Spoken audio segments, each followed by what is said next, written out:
So we've learned the first two concepts.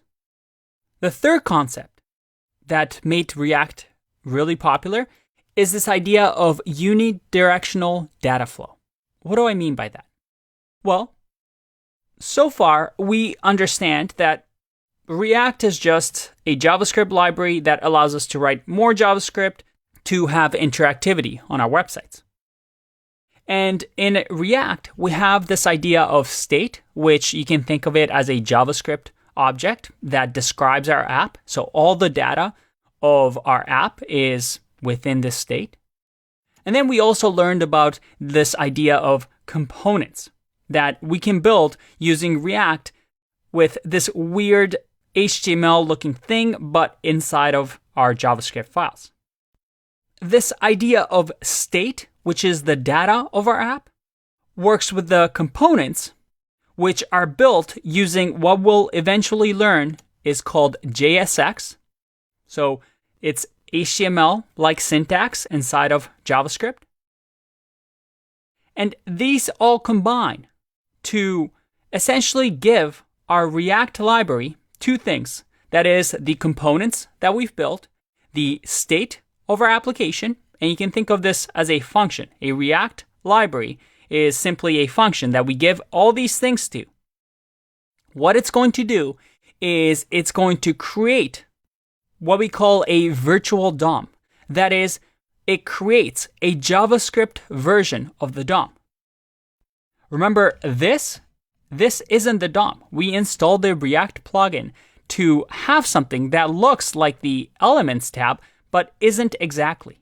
And this is just a JavaScript object that describes our app into what we call this virtual DOM, which is a tree-like object like this that gives React a blueprint of how it should update the actual DOM.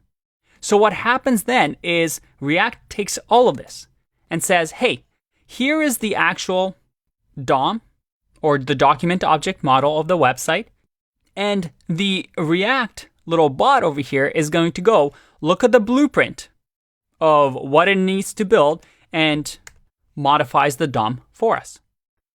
Now, this idea of a unidirectional data flow means that anytime we want something to change on our web page, well, the state has to change. That is, the data has to change in our app. So what happens if, as a user, I click on, let's say, a button? Well, I click on a button. React is going to intercept that and say, hey, somebody just clicked on the bottom. How does that, let's say I click on the sign out button. React is going to say, hey, somebody just clicked on the sign out button. How are we going to change the state? Well, internally, we would say that if somebody clicks on the sign out button, we're going to change is logged in to now say false.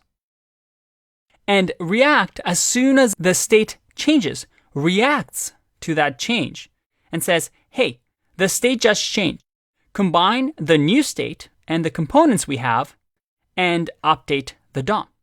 You see, the data only flows one way. A better way to think about this is like this. Our application is simply built with this virtual DOM, this JavaScript object that describes our app.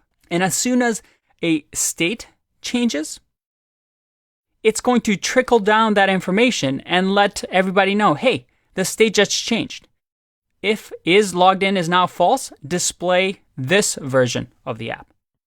Data can never move up. So for example, the state, as we'll learn, can live in different locations, different components. And if the state, let's say, changes here, the data can never move up. That is, all these changes can only trickle down. Now, this concept is hard to explain without actually seeing it in code. So if you don't get this right away, don't worry. We will explore this idea and revisit this idea of one-way data flow throughout the course.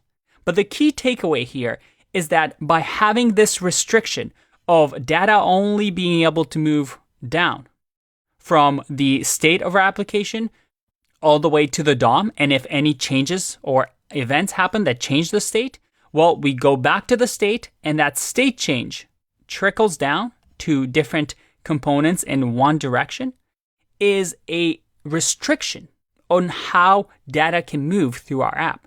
And by adding this restriction, it's really easy to debug code.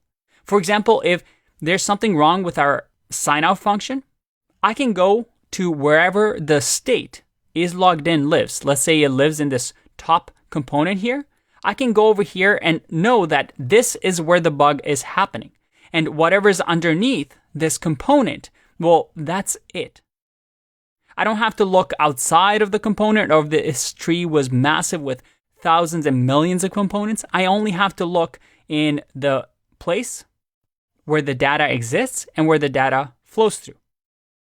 Again, this is a really hard concept that we will explore throughout the course. But this idea of one-way data flow is the restriction. And because of this restriction, it's easier for us to understand how our app works. Unlike the arrows and points that we saw with an Angular app, where things got confusing really, really fast.